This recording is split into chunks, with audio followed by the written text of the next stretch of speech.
Our story begins with our protagonist, Jin Jiangdo, reflecting on his life. He had always preferred immersing himself in comics and novels over playing with other kids, idolizing the main characters and aspiring to be like them. Eventually, Jin became addicted with a particular video game. However, unlike most players, Jin possessed an innate talent and eventually became a professional gamer. Although he achieved good results, he was never able to win the championship, always finishing in second place. Despite his efforts, he was never able to become the main character he had always wanted to be. Then, an event known as the Cataclysm occurred, turning the world into something resembling a game. Dungeons began appearing all over the world, and monsters started emerging from them. Mana users, humans who possessed the ability to wield swords and magic, emerged to fend off the monstrous attacks. They became more popular than celebrities and athletes, and were the main characters that Jin aspired to be. With this in mind, he resolved to become a mana user. Fast forward 8 years later,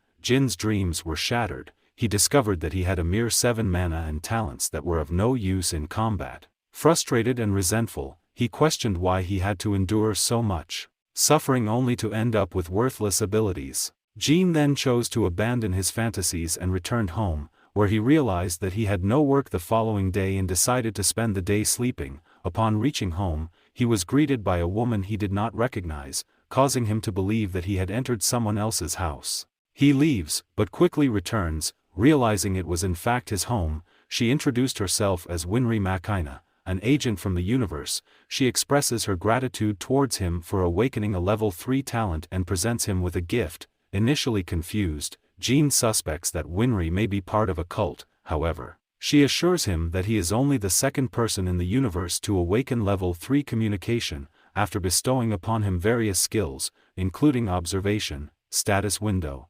tolerance, and infagacha, she disappears. Jin opens his status window and discovers the newly acquired skills. He is particularly curious about infagacha and decides to investigate further. A weird toy vending machine appears and spits out a shiny golden capsule. Intrigued, he opened it and discovered the winning lottery numbers inside. Suddenly, the scene shifts to the day before, where guild leader Choi Kyeolian laments the difficulty of competing with other guilds for high-quality dungeons. However, he commends Jin for successfully securing a contract for a newly discovered dungeon, causing excitement among the guild's members, who praise Jin's abilities. Despite this, a mana user in the room mocks Jin's achievement, stating that all he does is socialize while the mana user puts their life on the line in the dungeon. The guild leader reprimands the mana user and apologizes for his behavior. Afterward, Jin is rewarded with a bonus for landing the contract, and with the additional funds, he can now afford to awaken and become a mana user. In this world,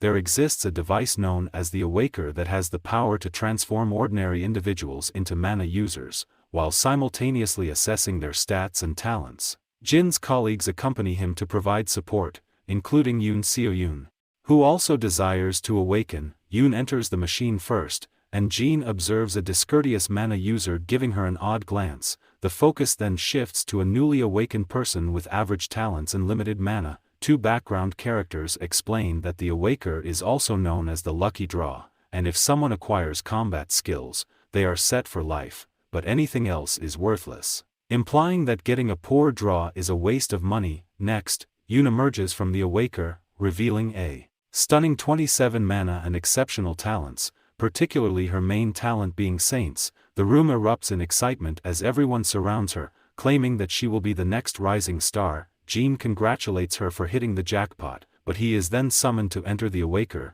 Yoon wishes him good luck as he steps inside the room. Within the Awaker, Jin discovers a yellow orb called Odin's Eye, and a voice instructs him to place his hands on it firmly.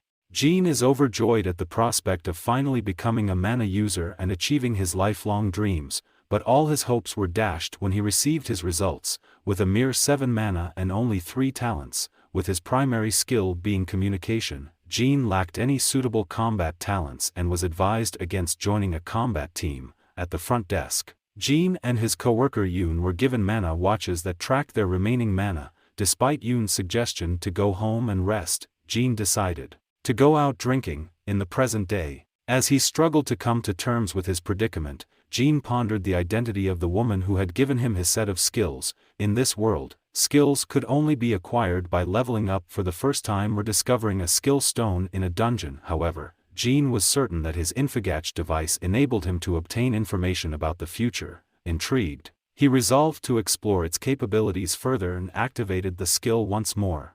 As before, the vending machine appeared, informing him that it would cost 1 mana per attempt. He only receives useless information from the blue capsules he pulls, leading him to complain that the gacha is rigged. However, he soon notices that his status window provides real-time stats and other helpful information. He laments that he only has 7 mana, which limits his use of the gacha skill. Despite this, he decides to use his last bit of mana on the gacha and is pleasantly surprised to receive super rare information. The information reveals the time and location of a new dungeon, which Jean sets out to explore. Jean arrives at the dungeon and realizes it's a treasure dungeon. These types of dungeons are rare, with only 2 known locations in the world. We learn that dungeons are only given names when they cause disasters or when a legendary item is discovered within them.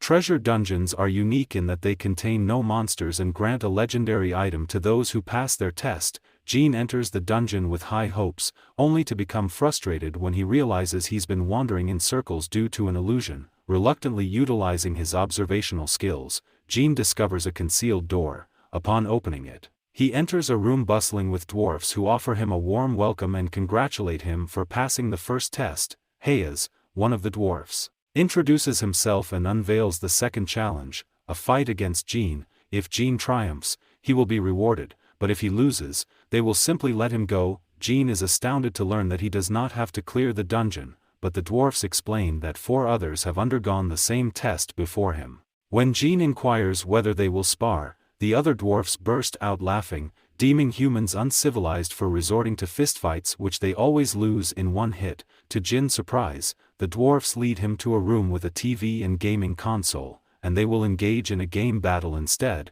As Hayes familiarizes him with the controls, Jean realizes that the fighting game is similar to the one he used to be a pro at. Hayes hands him the controller, and Jean activates his talent game level 2, which doubles his gaming skills. With a flawless victory against Hayes, Jean leaves all the dwarfs flabbergasted. Although the other dwarfs plead with him to challenge them in the game, Jean declines, stating that he does not wish to waste his time if it does not benefit him. The dwarves made a proposition to Jean, promising a superior reward and a customized item if he could defeat all of them. As expected, Jean emerged victorious. However, one of the dwarfs encountered a problem while analyzing Jin's abilities and requested assistance. To their surprise, Jean possessed game level 2 and communication level 3 talents, which were deemed exceptional. The dwarfs explained that achieving level 2 talent typically required over a generation, and level 3 was nearly impossible to attain as it allowed the creation of concepts. One dwarf even utilized their ability to foresee the future to prepare proper equipment for Jean. After a brief wait, the dwarfs returned and presented Jean with a bracelet called the King of Arms. Jean initially suspected a scam since they didn't take much time to make it, but the dwarfs revealed their ability to manipulate time. They also gifted him a bag of mana stones and instructed him to return if the opportunity arose. Upon examining the bracelet, Jean discovered that it could transform into any weapon he could imagine while simultaneously enhancing all his stats by 10. He was taken back by the effects, but found the description to be too vague. Thus, he resorted to using Infogacha, only to end up with useless information. The following day, he walked into an almost empty office and learned from the guild leader that the team had been given a break before their expedition. He requested Jin's participation in the quest to acquire his first skill, to which Jin agreed, perceiving it as an opportunity to test his item. On the day of the expedition, Jin utilized a tool to verify the accuracy of the information they had received. Upon confirming the information, the guild leader reminded them to let Jin and Yoon deal the finishing blow to the monster to level up and acquire their first skill. The combat squad consisted of 6 members, including Jin and Yoon. While it might have seemed excessive for a D-ranked dungeon, the guild leader reminded them of the loss of 2 B-ranked mana users on the previous expedition, and thus they ventured into the dungeon. As they entered the dungeon, they encountered a lizard man, who was easily taken care of by the impolite mana user. He allowed Yoon to deliver the finishing blow and compelled Jin to gather all the mana stones. As they continued to explore, the rude mana user only permitted Yoon to get the final kill when confronted by his other teammates. He stated that he doesn't care. His teammates hold even more contempt for him and plan to file a complaint against him following the end of the raid. Observing his teammates' disregard and disrespect towards the guild leader's orders, Jin begins to question what his intentions may be. As they enter the boss room, the party leader defeats the boss with ease, causing one member to suggest that Jin should take the final hit since Yoon has already gained the necessary experience. However, as expected, the party leader states that he doesn't care and refuses to let them leave the dungeon. Jin realizes the dangerous situation they are in and tries to warn his comrades, but it is too late. The party leader stabs him and then beheads the other two members, absorbing their dark energy and becoming stronger. Using his observation skill, Jin discovers that he possesses a skill called Corpse Plunder and realizes that he was the one responsible for killing mana users during the previous reign. He goes on a villainous rant, admitting that he couldn't resist the temptation of taking Yoon's abilities. However, before he can attack Jin uses the King of Arms bracelet the dwarfs made for him. It turns into a sword form, and blocks his attack. Yoon attempts a sneak attack, but the party leader easily knocks her back, telling her to wait her turn. Jin rushes to check on Yoon and discovers that she has leveled up and gained a skill called Absolute Shield. Jin informs Yoon of his plan and she activates a skill that creates a barrier around them. The enemy relentlessly attacks the barrier in an attempt to break through it while Jin focuses on killing the boss to level up. Eventually, the enemy breaks through the barrier but it's too late as Jin gets the final hit on the boss. However, the enemy reveals that the portal only opens 20 to 30 minutes after the boss is defeated. Jin remains calm and explains that he was aiming for a level up. As a result of leveling up, Jin gains a new skill called Connection Gacha that allows him to randomly load the stats and talent of a person recorded in the true universe. After using the skill, his body is surrounded by light, which confuses the enemy. The enemy tries to attack Jin, but Jin counterattack stops the attack and pushes the enemy back. Jin checks his status window and discovers that he is now overpowered with the stats and skills of Lu Bu Fengxian, a Chinese military general and warlord from the Han dynasty. Even his weapon transforms into Fengxian's weapon.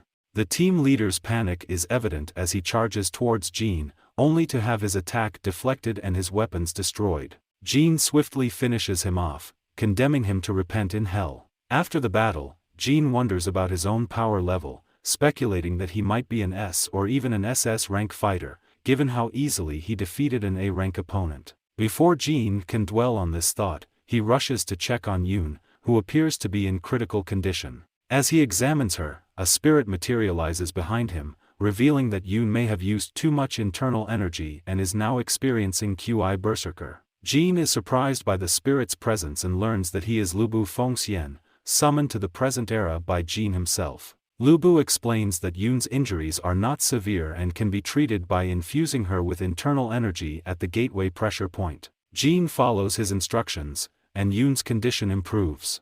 Jin expresses his gratitude to Lu Bu for his help, but Lu Bu credits Jin for bringing him to the present era and bids him farewell, requesting to be summoned again in the future. As Jin reflects on the aftermath of the battle, he laments that he could have saved his fallen teammates if he had been faster. Suddenly, a notification appears, indicating that a part of Lu Bu's ability will remain in Jin's body. As we observe, his statistics have increased, and he has acquired a new skill. Jin emerges from the dungeon through the portal, carrying Yoon. Upon seeing the two of them exit, the guild master shouts to get Yoon medical attention and begins to prepare for the worst. Jin presents his report to the guild master and informs him of the murders while displaying footage from the dungeon's camera. The guild master blames himself for not recognizing the warning signs earlier, but Jin tries to console him. The guild master swiftly concludes that the other fatalities were also caused by him.